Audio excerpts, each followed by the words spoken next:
Hola amigos, je suis l'Encyclope et aujourd'hui on va parler de momies. 5 histoires de momies, mais on va laisser un peu de côté l'Égypte ancienne. Aujourd'hui, on va passer de foire américaine à un moine bouddhiste. On y va.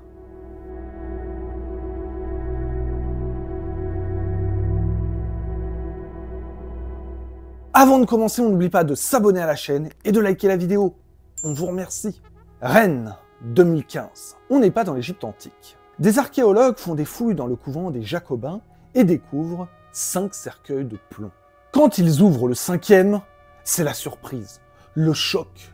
Une momie en Bretagne. Une momie qui tient un crucifix. Petit souci, la momie était protégée dans ce cercueil hermétique depuis le XVIIe siècle. Et forcément, le corps supporte très mal l'air ambiant. Le processus de décomposition est en cours et il faut faire vite. Le soir même, la momie est amenée au CHU de Toulouse pour être examinée. Le scanner montre que son cerveau est toujours en place, mais pas son cœur. Il est connu que pour l'embaumement des élites, on ouvrait la cage thoracique pour enlever le cœur. Mais ce qui est étrange, c'est qu'un reliquaire en forme de cœur, avec un cœur à l'intérieur, accompagne le corps. À qui appartient ce cœur? Dessus, il est indiqué Toussaint de Périen, chevalier de Bréfeuillac. Serait-ce son mari, son amant? Elle emporterait donc son cœur jusque dans la tombe? Elle serait donc Louise de Kengo, une noble bretonne morte au couvent en 1656 et qui, selon la tradition, a échangé son cœur avec son bien-aimé. Lié à jamais dans l'au-delà, c'est beau. Mais par contre, on est en France, terre chrétienne, et la momification, c'est pas très catholique comme pratique. Sauf que depuis le Concile de Trente en 1563, la pratique est considérée comme valide. Louise a ensuite été inhumée dans le charmant village de Tonquédec. Regardez-moi comme c'est charmant.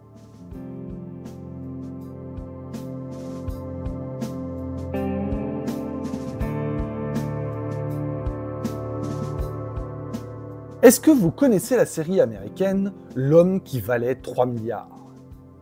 Eh bien, en décembre 1976, sur le tournage d'un épisode, un technicien déplace un mannequin et lui casse un bras. Rien de grave, c'est le genre d'incident qui arrive tout le temps sur un tournage. On se doute que le gars doit être un peu embêté, mais c'est pas non plus l'événement de l'année. Sauf que ce n'était pas un mannequin, mais le corps momifié d'un homme. Et ce n'est pas la seule surprise.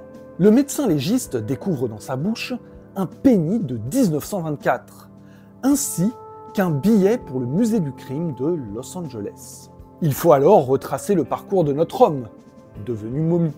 Il s'appelle Elmer McCurdy, né en 1880 à Washington, dans le Maine. De son vivant, le gars était un bandit, mais pas le genre Billy the Kid, plus le genre pied nickelé.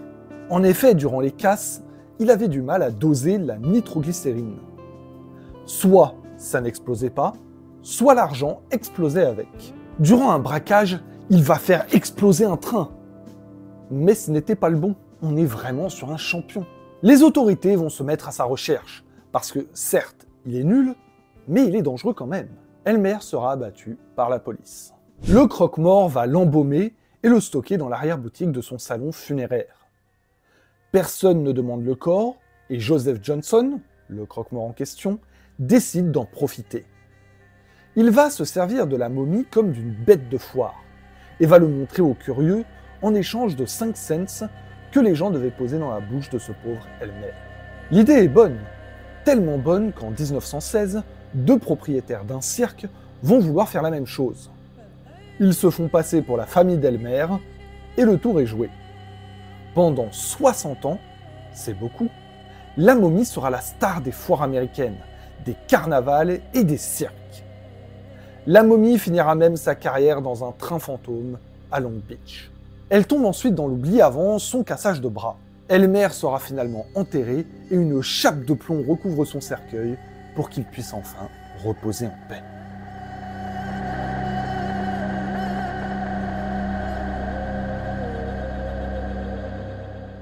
Pour cette 3e histoire, on doit aller en Argentine et remonter 500 ans en arrière. Les Incas, le peuple local, pratiquaient le sacrifice humain lors de certaines occasions. C'était le cas notamment lors de la mort de l'empereur, ou de la naissance d'un de ses fils, pas de ses filles, ça on s'en fout. Il fallait offrir aux dieux des enfants purs pour assurer la prospérité de l'Empire. C'est l'histoire de la Doncella, jeune fille en espagnol qui, partie de Cusco, arrive au volcan Luleylaiko, accompagnée de 2 autres enfants. Elle a 14 ans et est droguée avec des feuilles de coca. Une fois arrivée au sommet du volcan, il fait un froid glacial. Les enfants sont épuisés par les 1600 km de marche et ils sont endormis avec de la chicha, un alcool de maïs. Les enfants mouraient ensuite d'hypothermie. Le corps de la jeune fille a pu être préservé de manière naturelle grâce à la glace. Elle est découverte en 1999 et ses cheveux noirs sont toujours noués en tresses. Son estomac contient encore de la nourriture, on pourrait presque croire qu'elle est simplement endormie.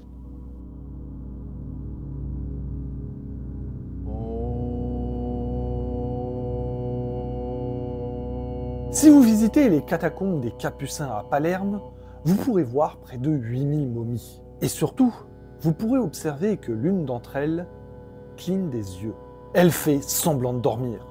Les gens l'ont clairement vue ouvrir et fermer les yeux. On parle de Rosalia Lombardo, décédée d'une pneumonie en 1920 à l'âge vénérable de 2 ans. Ses parents, dévastés par le chagrin, décident de la garder intacte, de l'embaumer. Et ça marche. La petite Rosalia devient l'une des momies les mieux conservées au monde. Mais quel est donc le secret de l'embaumeur, Alfredo Salafia, pour obtenir un tel résultat? Le chlorure de zinc, qui a permis à Rosalia de garder tous ses organes et même son cerveau. Contrairement aux momies égyptiennes qui étaient vidées de leurs entrailles. Elle a encore son cerveau. Est-ce que ça explique pourquoi elle peut cligner des yeux? Non, pas du tout. Il s'agit simplement d'une illusion d'optique. Cela se produit par la lumière qui filtre à travers les vitres du côté du cercueil et qui change au cours de la journée. Et un mystère macabre de moins.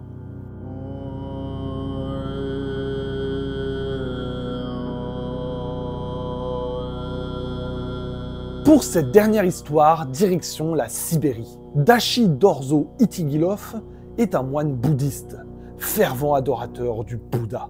Quand il sentit sa mort approcher, il commença d'interminables séances de prière et de méditation. Si bien qu'en 1927, il mourut en position du lotus, en train de prier. Les moines le placèrent dans une boîte de pain remplie de sel. Ses dernières volontés étaient claires, il fallait l'exhumer de manière régulière. Le gars voulait prendre l'air. Sauf que la peur du gouvernement communiste athée a incité les moines à ne pas attirer l'attention et à se faire tout petit. Il faut attendre 2002 pour que la volonté du moine soit faite et que le corps soit exhumé. Et quelle surprise! La momie était encore fraîche. Les scientifiques affirment que le cadavre est dans le même état qu'une personne décédée il y a 36 heures. Sauf que ça fait 75 ans. Les muscles n'ont pas fondu, la peau est souple. Certains affirment même qu'il y a encore du sang qui coule dans ses veines. Mais comment est-ce possible? Le sel a certainement ralenti le processus de dégradation du corps, mais pas à ce point. Eh bien, figurez-vous que les experts ne savent pas l'expliquer. Pour l'instant, il n'y a pas d'éléments justifiant ce phénomène de conservation. On espère en savoir plus un jour parce que cette histoire est vraiment incroyable. 5 histoires de momies, on espère que vous avez apprécié la vidéo. Toujours plus d'abonnés sur la chaîne, ça fait plaisir. Si vous voulez continuer à nous soutenir, abonnez-vous, partagez les vidéos, likez, mettez des commentaires. Vous pouvez également nous rejoindre sur nos réseaux sociaux, dont les liens sont dans la description. Nous, on se retrouve bientôt pour une nouvelle histoire, et à la prochaine.